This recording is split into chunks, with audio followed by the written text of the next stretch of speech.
Sveiki, brangus traukinių entuziastai. Ir ne tik traukinių, bet ir kelionių.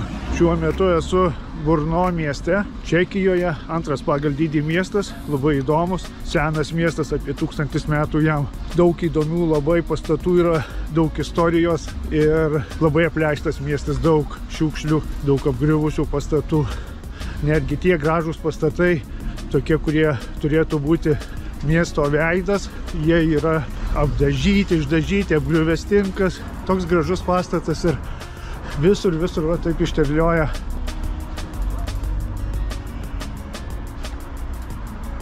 O pastatas istorinis, visur va tokie ženklai ant jo uždėti. Ir visur tas pats. Galbūt pačiam centre, senamiestyje ir geresnė situacija, bet šiaip bendras vaizdas miesto yra negražus. Nors pats miestas kaip istorinis yra gražus. O man dabar reikia pėsčiomis iki traukinių stoties. Apie 20 minučių kelio eiti.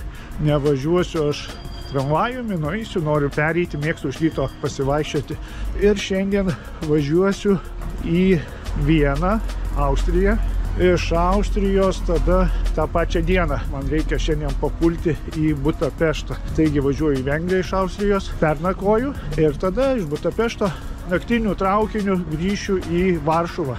Į šį miestą atvažiavau iš Varšuvos, traukiniais važiavau iš Varšuvos iki Liublino. Liubline buvau apsistojęs kelias dienas ir paskui iš Liublino į Krokuvą.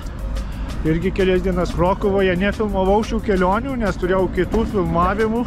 Viską galima traukiniais pasiekti. Įdomu, tikrai įdomu taip keliauti. Man patinka. O kokia įdomi statula. Didelės skruzdėlės užpuolė namą.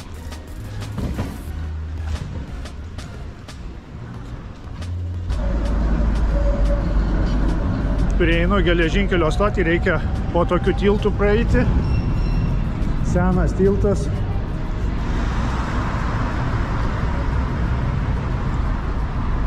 Kokios įdomios kolonos laikančios tiltą.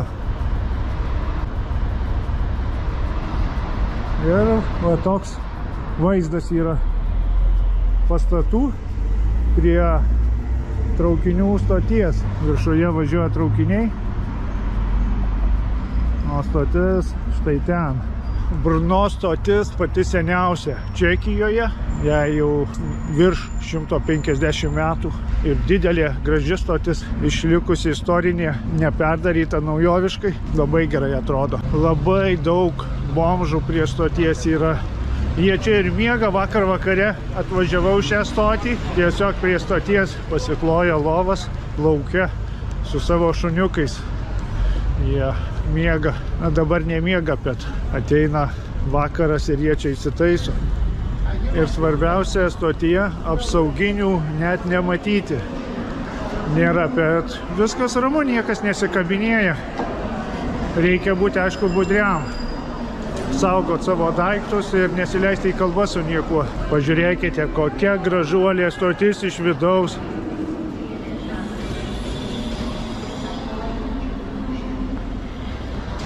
Labai didelė pagrindinė salė. Bet yra viena problema. Nėra suolų, kur atsisėsti, pasėdėti. Mano traukinys tik po geros valandos, taip kad turiu dar laiko. O atsisėsti nėra kur. Nors va yra tokie suoliukai pačiam gale stoties.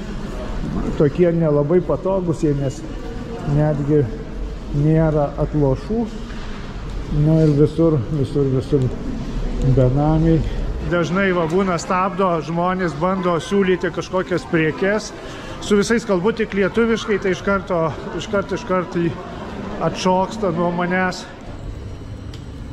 Pirma platforma, iš kurios platformos man reikės važiuoti, dar nežinau, nepaskelbta informacija, paskelbė labai vėlai prieš pat traukinio beveik atvykimą, taip kad reikia stebėti, monitorius būna parašyta. Labai gerai išvystytas Čekijos geležinkelio tinklas, jie ir patys gaminasi savo traukinius.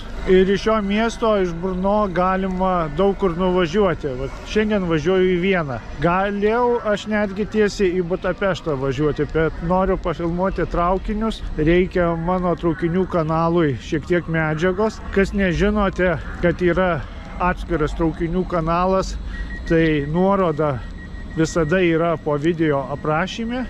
RegioJet kompanija traukinių ir autobusų, labai su jais pigu važiuoti, važiavęs daug kartų. Turint bilietą galima netgi jų atskira salė, kur galima užeiti ir laukti traukinio, tokia kaip VIP salė. Tiesa, kiek kainuoja bilietas iki Vienos iš Brno? Mokėjau 15 eurų, kelionė užtruks šiek tiek mažiau nei 2 valandas. Tai palyginus jau brangu 15 eurų, nes Čekijoje traukiniai pigus. Kelionės po pačią Čekiją yra pigu, nes kažkokia yra valstybės dotacija bilietams.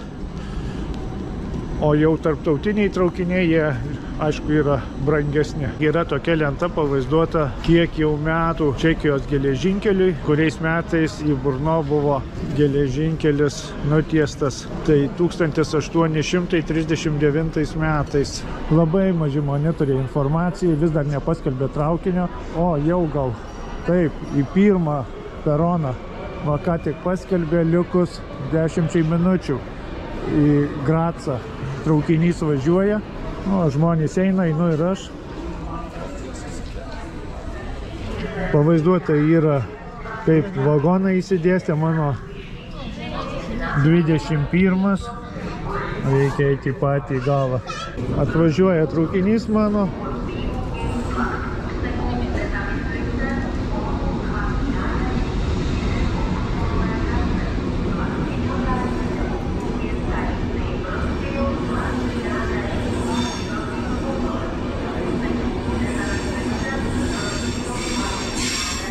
Mano vagonas pačiam gale, bet įlipsiu į galą ir pereisiu per vagonus. Iki pačio pirmo pažiūrėsiu, kas per vagonai.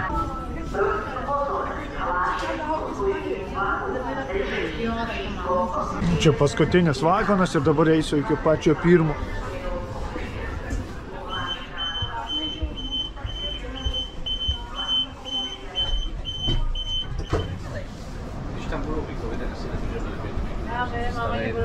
A když tam nebudou, což já nevím, co doma má.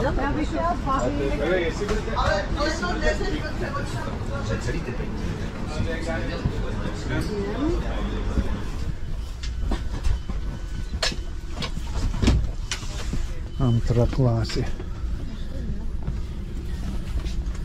Pas man irgi bilieto antra klasė, bet vagonas kitoks, toks neįprastas. Pusė vagono bagažo skyrius, o pusė sėdimos vietos.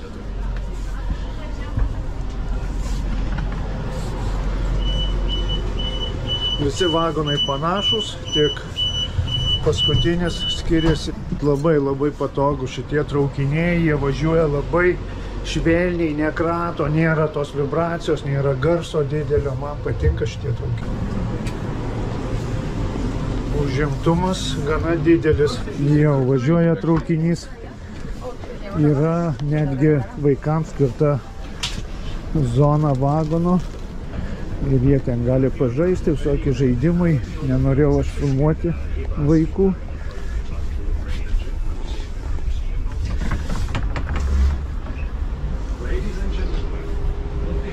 Čia turbūt pirmas vagonas. Toks bagažo skyrius. Štai kaip aš atrodau. Taip va, įsitaisęs. Kelionė neilga, mažiau nei 2 valandos.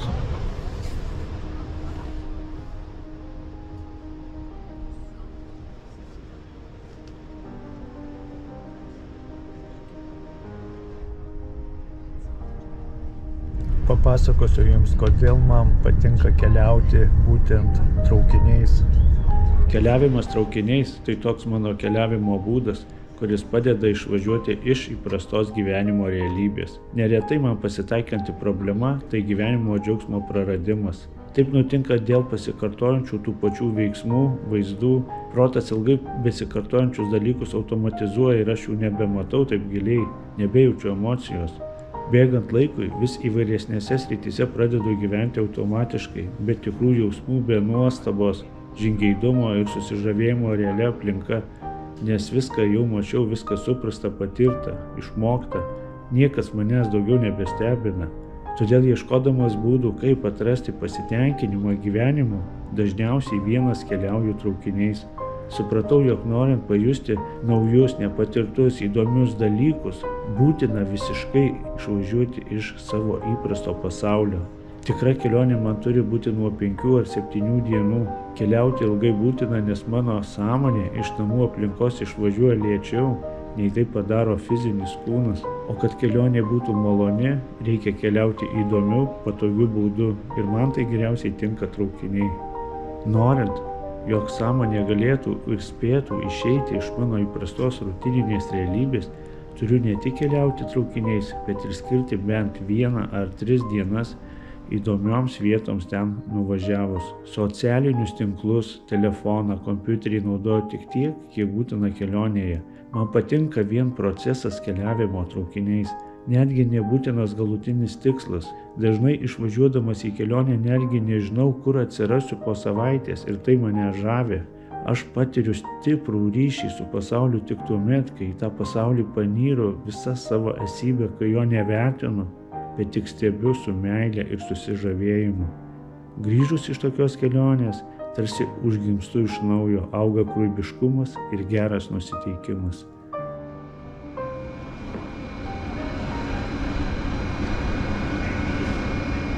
Štai aš ir Vienoje, Austrijos sostinė, labai puikus miestas, esu buvęs, šiek tiek aplankęs tokių neįprastų, neturistinių objektų, galite pasižiūrėti tą video, jei nematėte. Na ir dabar aš turiu apie 30-40 minučių laiko iki traukinio į Budapeštą. O aš dabar einu pasivaikščiosiu po traukinių stotį. Tai yra pagrindinė centrinė Vienos stotis. Parodysiu jums, kaip atrodo geležinkelio stotis. Nauja stotis neseniai pastatyta, sąlyginai neseniai, palyginus su kitomis senomis stotimis. Ir viena gražiausių stočių, pati gal gražiausiai išrinkta visoje Austrijoje. Kaip gražiai pasipuošusi stotis. Labai daug yra sąlygų visokiausių, daug parduotuvių, stotis didelė. Traukiniai į ją ir iš jos važiuoja labai dažnai kas minutę, kas 2 minutės. Kelis kartus jau esu buvęs šioje stotyje, tai šiek tiek ir gaudausi, žinau, kur eiti, ką daryti. Toks gražus liūtas yra su sparnais, miesto simbolis.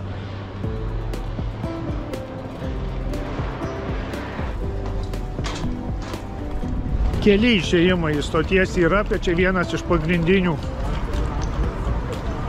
Šiek tiek dar pasivaikščiosiu ir jau eisiu ieškoti informacijos apie traukinį į Budapeštą. Labai gražu, gaila, kad ne iki galo dar viskas paruošta, būtų graži nuotrauka. Jau paskelbtas mano traukinys 13:40, Budapešta Kalėti stotis. Stotyje yra įvairiausių virtuvių, nuo kinų iki burgerių. 10 platforma, man kaip tik jinai reikalinga. Pažiūrėkite, kaip dažnai traukiniai važiuoja. 21 minutė, 23, 23, 24, 24, 26, kas minutė, o net į minutę ir 2 būna. Mano traukinys va kaip tik pasirodė. 13:40, Budapešta Kalėti. 10 platforma, CE. Vietos platformos, nes platformos labai ilgos ir pagal net vietas suskirstyta A, B, C, E yra, tai mano CE. Pabūsiu viršuje dar apie 20 minučių laiko, bet pasižiūrėsiu į traukinius, man patinka žiūrėti į traukinius, kada jie atvažiuoja, išvažiuoja, o čia tai vyksta labai dažnai. Parodyta 10 platforma, B raidė, o man reikia CE. Vadinasi, priekyje A, čia B, tada einant ten toliau C ir E bus. Jeigu šalta lauke, galima užeiti į vidų. Yra ant platformų padarytos tokios būdelės stiklinės, kad nebūtų šalta. Taip pat yra ir Wi-Fi visur.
Tai ir atvažiavau į Budapeštą. Iš Vienos 3 valandos kelio ir aš esu jau čia. Traukinys atvyko į Budapeštą Kalėti stotį. Yra 2 pagrindinės stotys miesto centre, tai Niugati ir Kalėti. Štai kaip atrodo stotis, man ji labai graži. Rytoj turėsiu laiko, pavaikščiosiu po šią stotį, pafilmuosiu, nes mano traukinys tik vakare. O dabar vykstu į viešbutį. Tolokai viešbutis, reikės važiuoti tramvajum, turbūt ar metro, dar pasižiūrėsiu. Tai manau nėra ką filmuoti tos kelionės, kaip aš važiuoju. Ir atsisveikinu iki rytdienos. Va lygiai šioj vietoj, rytoj ir susitiksim prie pat Kalėti stoties traukinių. Štai ir aš vėl šioje pačioje vietoje, kur ir vakar atsisveikinau. Nauja diena. Ir šiandieną važiuosiu jau vakare į Varšuvą naktiniu traukiniu, o dabar esu prie Kalėti geležinkelio stoties. Užeisim ją, pažiūrėsim, kaip jinai atrodo. Labai graži stotis, pastatyta 19 amžiaus pabaigoje. Kalėti stotis yra rytinė stotis, yra vakarinė Niugatė, iš kurios ir važiuosiu šiandien vakare. O ši Kalėti. Atėjau tiesiog iki čia, nes noriu pasivaikščioti, laiko daug, traukinys tik tais 7 valandą vakaro, taip kad turiu kažką nuveikti, dabar dar tik tais 12 valanda dienos. Stotis iš kitos pusės, tiesiog jinai šaukėsi restauracijos, jai tikrai reikia atnaujinimo. Ir Budapešto taksi. Visi taksi Budapešte, nesvarbu Boltas ar Uberis, visi turi būti su geltonom mašinom, kitokių nėra.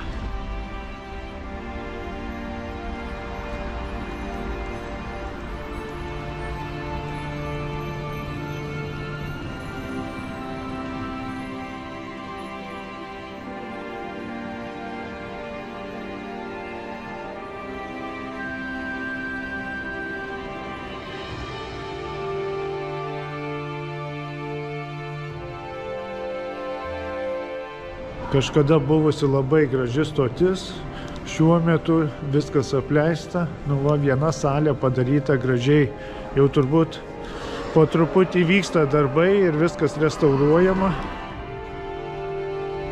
Tai koks grožis, o jinai taip ir turėjo atrodyti visa, bet dabar viena salė jau paruošta. Ir eglutė tokia kukli stotyje yra. Yra įvairių istorinių nuotraukų apie šią stotį. Kažkada štai taip atrodė. Tos pačios statulos išlikusios yra, o čia viskas pasikeitė. Ir jau vienas stoties koridorius yra atnaujintas visiškai, turbūt su laiku jinai bus visa restauruota. Tai tikrai labai džiugina, kad įsaugoja tokias vietas ateičiai. Netgi durys paliktos istorinės, nepakeista.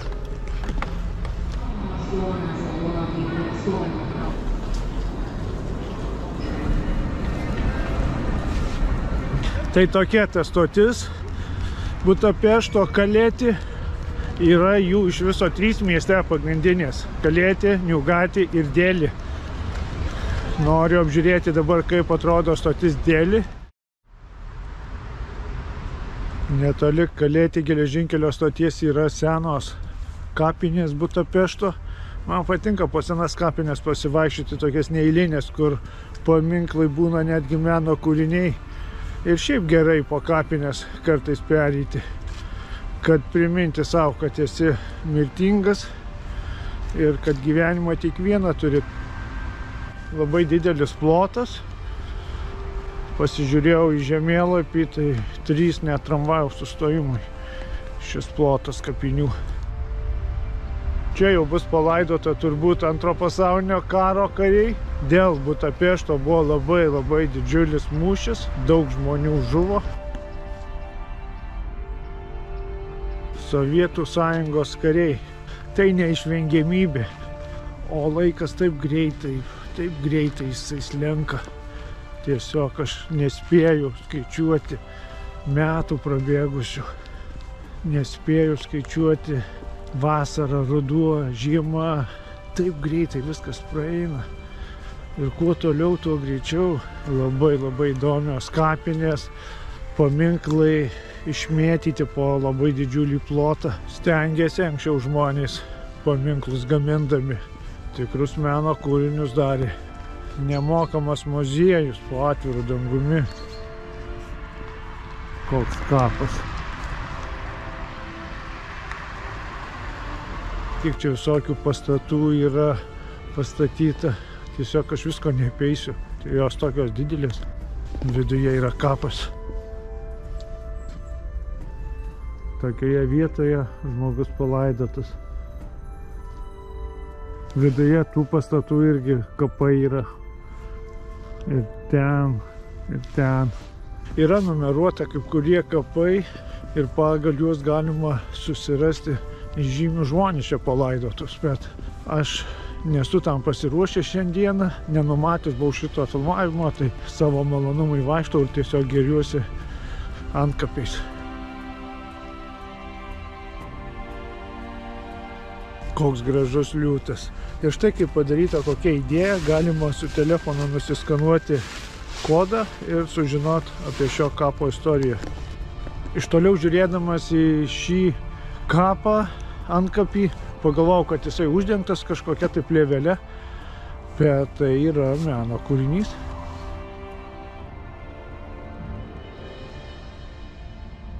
Ir viduje yra palaidotas žmogus. Neeilinis antkapis.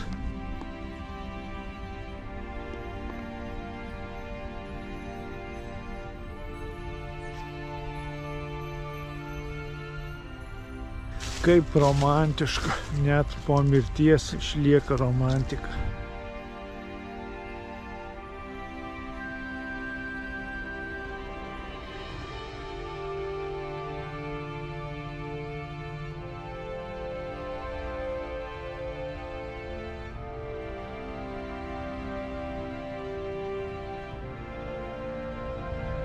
Pačiame viršuje yra sarkofagas, bet dėja iki jo užlipti negaliu. Kokie va raižiniai, ką primena. Visko galima sumodeliuoti mūsų smegenyse. Mes mėgstam modelius. Ir tokie yra liūtai. Čia tiksliau liūtės, piktos liūtės. Netgi galima prirakinti jas, kad nepabėgtų. Ir antra yra su rože dantyse.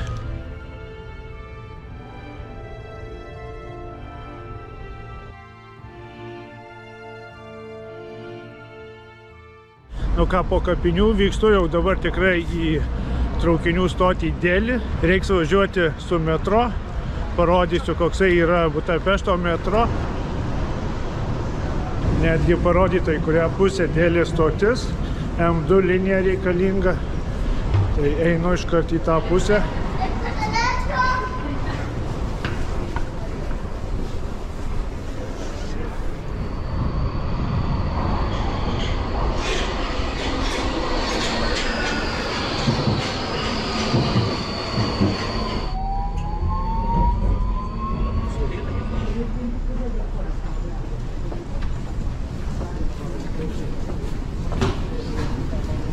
Metro reikia važiuoti iki paskutinės stotelės ir tiesiai išeini į traukinių stotį.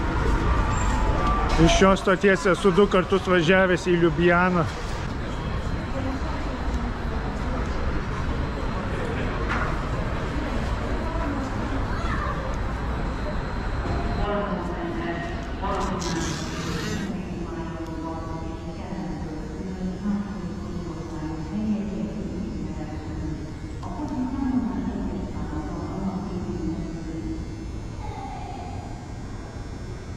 Stoties išvaizda grinai primena mums pažįstamus pastatus komunistinių laikų. Jinai pastatyta 66 metais.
Körültekintően tájékozódjanak és az úti céljuknak megfelelően.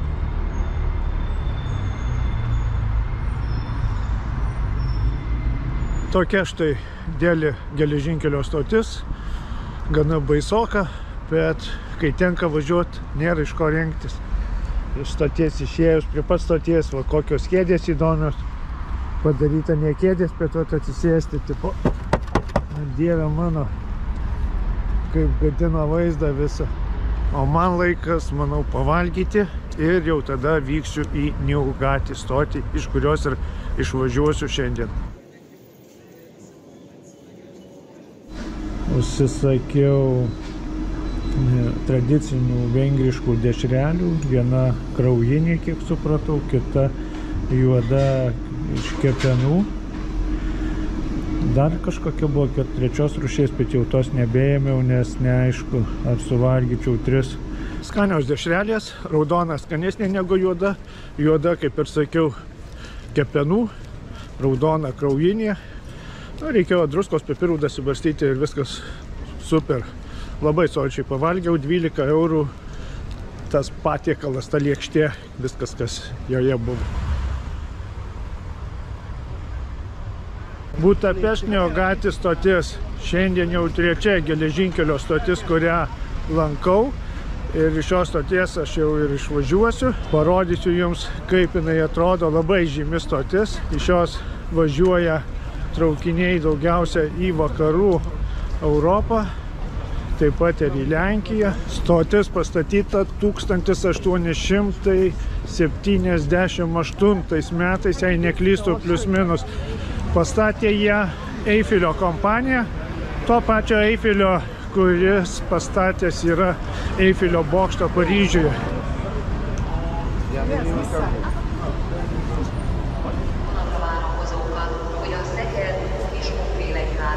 Graži, natūrali, tikra eglutė, labai gražiai atrodo stoties perone.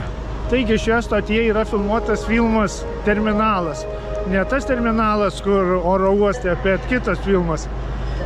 Pasižiūrėjau, koks tai per filmas pasirodo, aš jį matęs, labai patiko tas filmas ir jis būtent filmuotas yra šioje.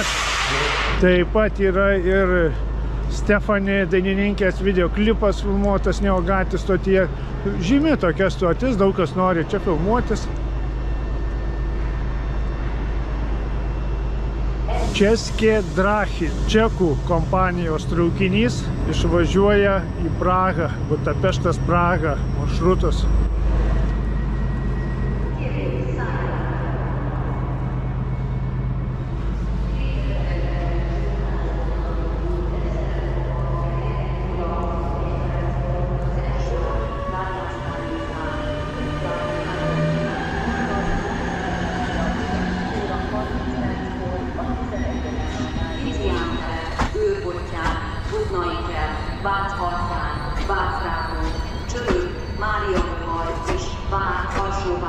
Stotyje taip pat yra McDonald's ir tai būtų nieko įprasta, bet šis McDonald's pripažintas pačiu elegantiškiausiu pasaulyje.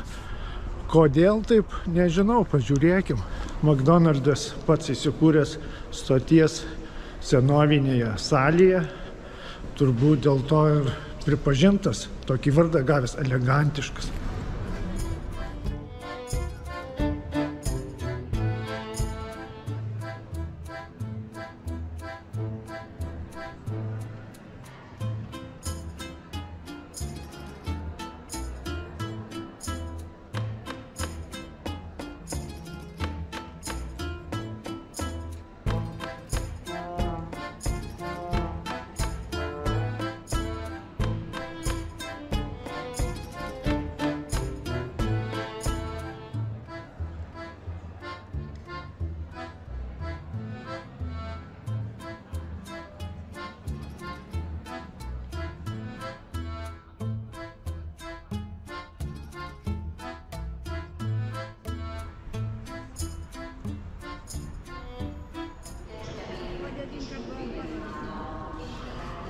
Nusipirkau picos gabalėlį ir pamačiau baltą balandį, o tai labai geras ženklas.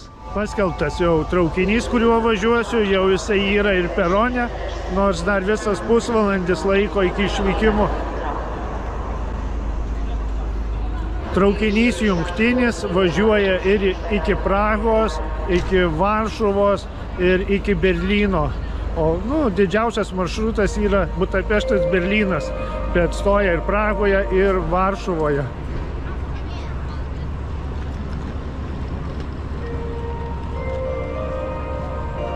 Yra įvairių vagonų, yra vengriškų, yra lenkiškų ir čekiškų, yra netgi miegamųjų vagonų, kuriuose galima miegoti su lovomis, bet aš šito bilieto negalėjau gauti, bandžiau nusipirkti, bet jau jo nebuvo, nepardavė, tai pirkau paprastą bilietą, sėdimą vietą, kelionė 13 valandų maždaug ir bilietas kainavo 25 eurai. Pažiūrėsiu, gal kaip nors pavyks įsimiegoti, gal bus daug laisvų vietų ir galėsiu tiesiog įsitiesti per sėdynės ir taip įsimiegoti. Šis mano vagonas 348, vagonas su skyriais, tai manau galėsiu įsimiegoti. Nebus turbūt pilnas užpildytas. Kas čia važiuos naktį dabar į Varšuvą iš ketvirtadienio į penktadienį. Štai čia spalniai vagon, gaila, kad nebuvo bilietų įmanoma nusipirkti. Štai toks lokomotyvas tiems mus iki Vengrijos, Čekijos sienos, paskui pakeis kitą. Lenkijoje dar kitą pakeis, o jau Vokietijoje dar kitą. Kiekviena šalis savo pakeičia lokomotyvus. Pirmi 2 vagonai iki Berlyno skirti. Manau, pats laikas įsitaisyti, susirasti savo vietą ir laukti išvažiavimo.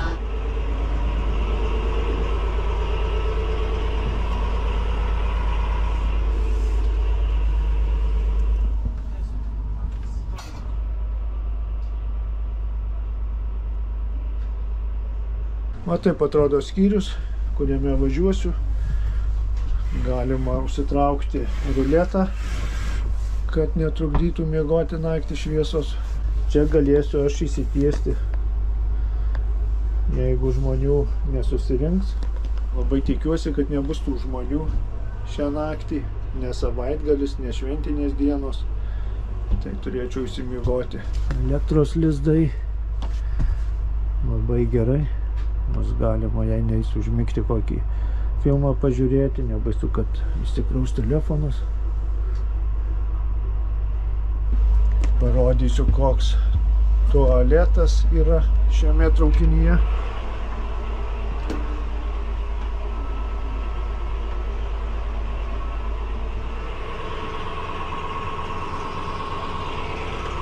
Toks standartinis tualetas, labai gerai. Nu ką, laukiu išvažiavimo iš Budapešto į Varšuvą. Patinka man tokios kelionės, patinka man toks gyvenimas, pasitrankyti traukiniais. Labai gerai mane atpalaiduoja. Greitai išeinu iš visos rutinos.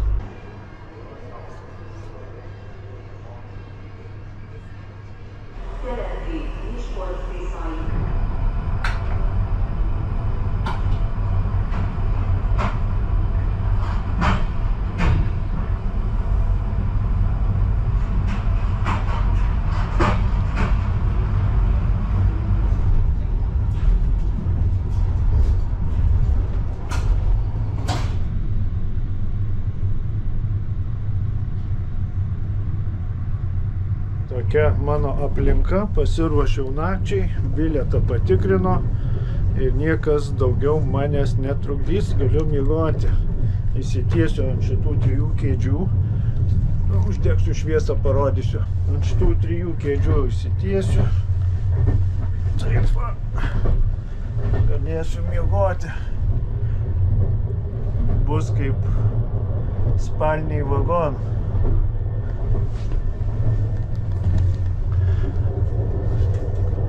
Atvažiuoju aš į Varšuvos centrinę stotį, gal apie 8:30, dabar nepamenu, maždaug tokiu laiku.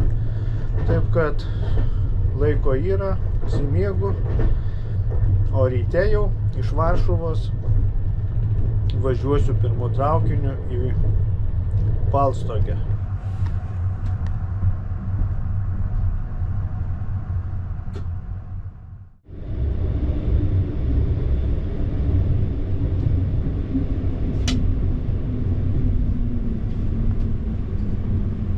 Štai aš ir Varšuvoje, kelionė sekėsi puikiai, 13 valandų prabėgo greitai, pamiegojau keletą valandų, kelis kartus prikėlė bilietų tikrintojai, nes kaip vis kerti kitą šalį, taip vis ir tikrina bilietus naujai, naujas konduktorius. Pasižiūrėti, kada pats pirmas artimiausias traukinys, nusiperku bilietą ir važiuoju į Balstogę. Ir jau rytoj į Kauną iš Balstogės. Traukinys į Kauną jau išvažiavęs, jisai 7 ryto išvažiuoja ir aš užtat nenorėjau Varšuvoje likti nakvoti, nes labai tingiu taip anksti kelti 7 ryto, kad ateiti į stotį, tai aš geriau nuvažiuosiu į Balstogę ir iš Balstogės tik 10 reikės važiuoti, tai pasirinkau tokį variantą ir nakvynė pigesnė Balstogė. Tai va, išlydžiu traukinį ir važiuoju į Balstogę. Iš stoties galima iš karto papulti į prekybos centrą, reikia man staigiai susirasti kažkur kavos atsigerti, kad prabusti, nes net sunku kalbėti, tiesiog dar aš tokis miego fazėje. Traukinys už 15 minučių, nespėjau net kavos nusipirkti, nuėjau bilietą nusipirkti, sako, už 15 minučių, tai gerai, man tinka. Taip, antras peronas. Būna toks robotas dar peronuose gamina kavą, tai gal pasispėsiu nusipirkti. Dėja robotą tvarko, taip kad teks kavą gerti tik tais Balstogėj. Nu ką darysi, pakentėsiu. 2 valandos ir būsiu Balstogėj. Greitasis traukinys į Gdynę. Smagiai važiuoja šitie Pendolino traukiniai. Patiko man, važiavęs jau kelis kartus čia Lenkijoje. Štai mano informacija traukinio, 107 traukinys. Važiavo traukinys į Bialystoką, mano 5 vagonas, pilnas traukinys žmonių matau. Taip kad susitiksim Balstogėj, nebus čia kaip filmuoti. Štai aš ir Bialystoke, arba lietuviškai sakant, Balstogėje. Labai fainas traukinys, be sustojimų važiavo, čia ekspresas, net nežinojau. Taip kad labai greitai jis atvažiavo ir parodysiu, kaip jis atrodo. Čia jau vienas iš geriausių Lenkijos traukinių yra Pendolino, bet Pendolino nėra lenkiškas, o šitas lenkiškas. Tai pats turbūt geriausias, ką sukūrė Lenkai. Atsinaujinusi stotis, gražiai labai viskas atrodo, sutvarkyta. Už manęs Balstogės stotis ir aš dabar einu į viešbutį, o su jumis susitiksiu rytoj, šitoj pačiai vietai, už kelių sekundžių. Na štai, nauja diena, iš tos pačios vietos vėl aš su jumis ir ši diena paskutinė mano 10 dienų kelionėje, 10 dienų trankiausi traukiniais po įvairias vietas, ne viską filmavau dabar tik tais parvažiuojant, bet visus traukinius, kur aš važiavęs, galima pasižiūrėti mano kitame traukinių kanale, nuoroda yra šio video aprašyme. Taigi, Bialystokas traukinys maždaug už 15-20 minučių išvažiuoja, todėl iš karto reisiu link perono ir ieškosiu savo vagono. Vagoną pasirinkau be skyrių. Nenoriu, kad priešais mane kažkas sėdėtų, tiesiog atveras tas vagonas, pamatysit, kaip jisai atrodo. Reikia pasižiūrėti, iš kurio tako traukinys išvažiuoja.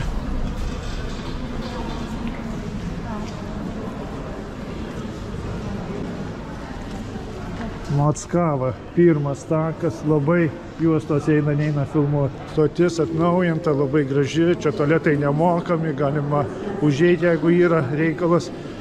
Ir peronai atnaujinti, netgi požeminiai jau padaryti, anksčiau to nebuvo. Štai čia 2, 4 peronas, bet man netinka, man reikia į 1 eiti. Traukinys jau bus atvažiavęs, jis maždaug pusvalandis atvažiuoja anksčiau, nes keičia vagonus, keičia lokomotyvą. Tiesa, vakar nepasakiau, pamiršau pasakyti, kiek kainavo kelionė iš Varšuvos iki Balstogės. Tai pirkau brangesnį bilietą, nes ekspres traukinys niekur nestojo ir aukštesnės klasės pats traukinys kainavo 13 eurų, o šiaip kainuoja apie 5 eurai tokia kelionė iš Varšuvos į Balstogę. Lenkijoje gana pigus bilietai. O į Kauną atvažiuoti reikia 13 eurų iš Balstogės. Na štai stovi traukinys į Mockavą.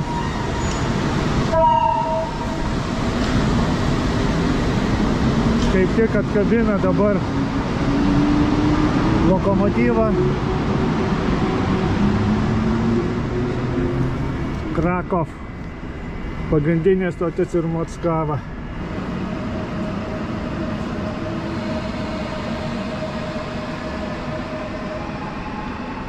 Yra ir vagonas baras, ir dar 1 klasė prikabinta, bet 1 klasė mums lietuviam nelemta važiuoti iki Mockavos, tik iki Trakiškių galima.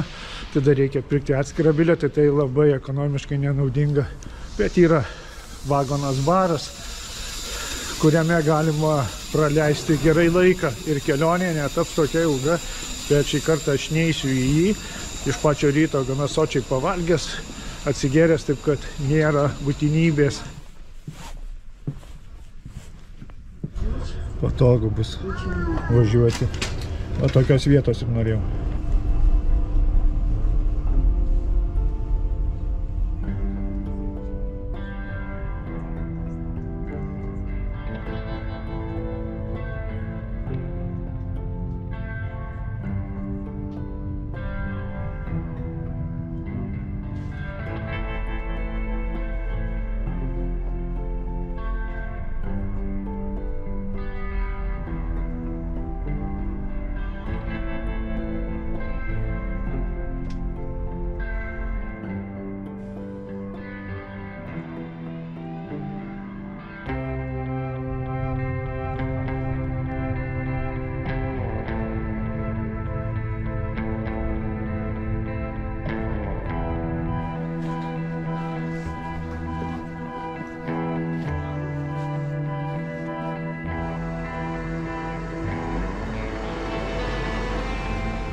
Kelionės pabaiga. Žinau, kad jums patinka tokie video, todėl spauskite patinka, komentuokite, o mes susitiksime kitą kartą. Likite sveiki. Ate.